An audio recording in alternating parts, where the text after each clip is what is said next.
Hello guys, welcome back to our channel, and today's vlog, let's cook po guys, shiitake. Ayan guys, shiitake guys na hindi lumaki.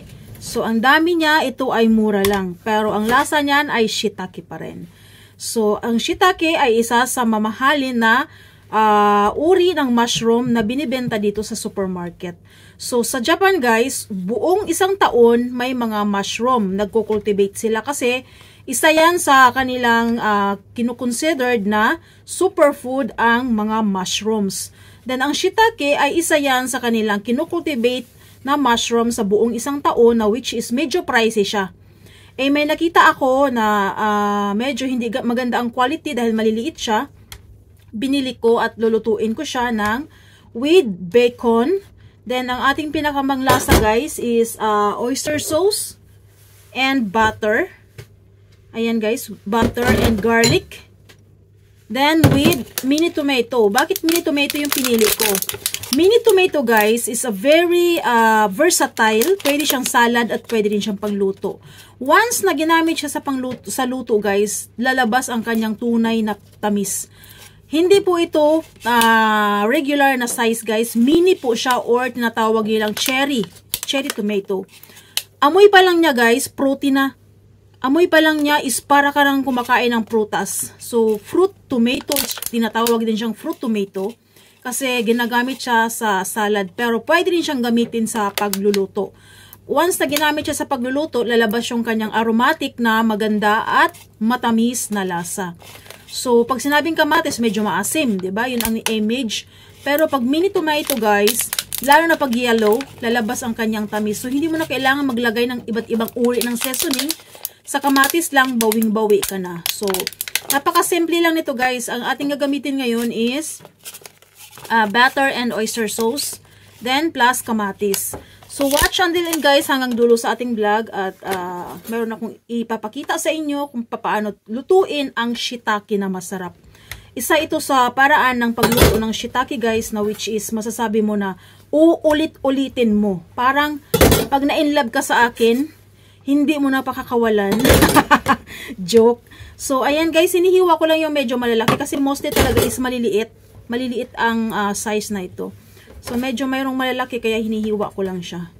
So, watch until end guys sa ating vlog at for sure, mai-enjoy kayo nito. Lalong-lalo na kasi ito po ay unique at syempre masarap. So, ayan guys, ang dami niya oh. Siguro nasa 500 grams siya, ang dami niya as in. Ayan yung kanyang size. Pag shiitake kasi medyo expensive na uri ito ng mushroom eh. Then yun, atin siyang gagamitan po guys ng bacon, no? Bacon. Yan, ito po yung bacon, no? So, ibig sabihin pag bacon, hindi na yan fresh. Kumbaga may lasa na yan siya. So, watch until it guys. So, ayan guys, sa fry pan, maglagay tayo ng olive oil, no? Olive oil or cooking oil. Gusto ko lang olive oil kasi gusto ko lang. Joke. Then sa olive oil na yan, dyan natin gigisahin ang ating garlic. So garlic guys. Butter, garlic, mushroom, bacon. Bahala na kayo magpangalan nito. Basta ito yung aking original na luto ng shiitake. Fresh po guys. Fresh. Masarap din yung dried, pero kailangan sa dried kasi is i-ano mo siya. Ano mo siya sa water, saka mo siya mahihiwa. But of course, fresh is always the best. Diyan mo talaga makakain or matitikman ang natural na lasa ng shiitake. Ano kasi ang shiitake kasi bakit siya mahal? Kasi yung kanyang lasa guys is deep ang kanyang lasa na may aroma siya. Kaya medyo expensive siya na uri ng mushroom. So, maraming uri dito ng mushroom, guys. Isa na yung inoki. Then, yung paborito ko rin isang malaki na tinatawag nila na iringgi. And there's a lot more. Kaya, healthy ang mga Hapon kasi mahilig sila sa mga mushrooms. Ganun. Then, on that part, ilagay na natin ang ating butter. Ang butter na ito guys ay pang cooking talaga siya. Is made for cooking talaga siya. Kasi may butter na nilalagay sa tinapay, di ba? This one is ano talaga siya, is para pang luto. So, ginawa siya it's made especially for cooking. Ang butter na ito. So, yun po yun. Then, lutuin lang natin ang garlic, guys. Then, keep watching, guys. So, ayan, guys. Luto na po yung ating garlic. Ilagay na po natin on this part ang kamatis. Para lumabas yung kanyang aromatic na masarap na matamis na amoy. Perfect. Then, ilagay na po natin ang ating bacon. Napakabilis lang lutuin ito, guys. Kasing bilis ng isang linggong pag-ibig. So, yun. Bakit naging isang linggong pag-ibig yan? Tapos, ilagay na po natin ang ating shiitake. So, ayan. At on this part, guys, lagyan po natin siya ng sake.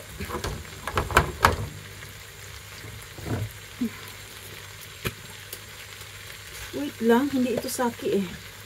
Mirin yan eh, mirin. A little bit of sake, guys, para mas lalong magiging mabango ang ating luto. Hindi yan eh. Hindi yan ang gusto kong kuhain ito.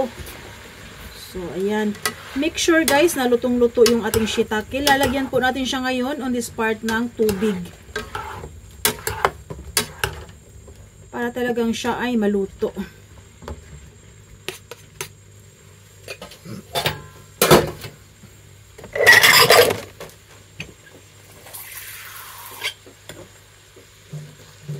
Water. Ayan guys, yung ating luto is nasa kaligitnaan na ng kasarapan. Joke.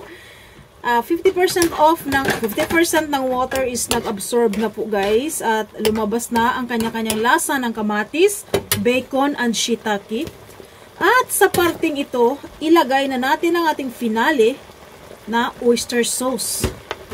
Siya lang yung magbibigay ng lasa dito guys. Plus yung lasa ng bacon, kamatis, butter, and also the shiitake. At on this part guys, ito na po ay luto na. Paano natin siya i-enjoy? Wait lang, tikman ko muna. Kasi hindi lang sa amoy. Kasi minsan sa amoy pa lang alam kong masarap eh. Ay! Kasing sarap ko. Yummy! Uy! Siyempre ako nagluto niyan. So ayan guys, lutong-luto na po siya. As you see, very delicious na po. Off the fire and ilagay na po natin siya dito sa pasta. So, perfect po siya sa pasta guys. Parang ako perfect ako sa'yo. Joke lang. So, ayan. Ready? Ready? Ready? Okay. So, finalize it. Ito na po siya, no? Wait lang. Hirap na hirap ako ah. So, ayan na po siya, no? Ilagay na po natin siya sa pasta. Ayan. So, finalize that. Pwede namang parmesan cheese, guys. Pwede. Pero mas gusto ko yung amoy dagat para mas masarap at malinamnam. So, ayan na po. Tapos na po ang ating luto. Hanggang dito na lang po. Salamat sa nanonood hanggang dulo. Naway nag-enjoy kayo hanggang dulo, guys. Ito po yung aking original na shiitake bacon pasta. So, sana magustuhan ninyo at paki-like na rin, comment, and subscribe. So, until here guys, thanks for watching. So, kain na po tayo guys. Kain na, walang tayo. Bye!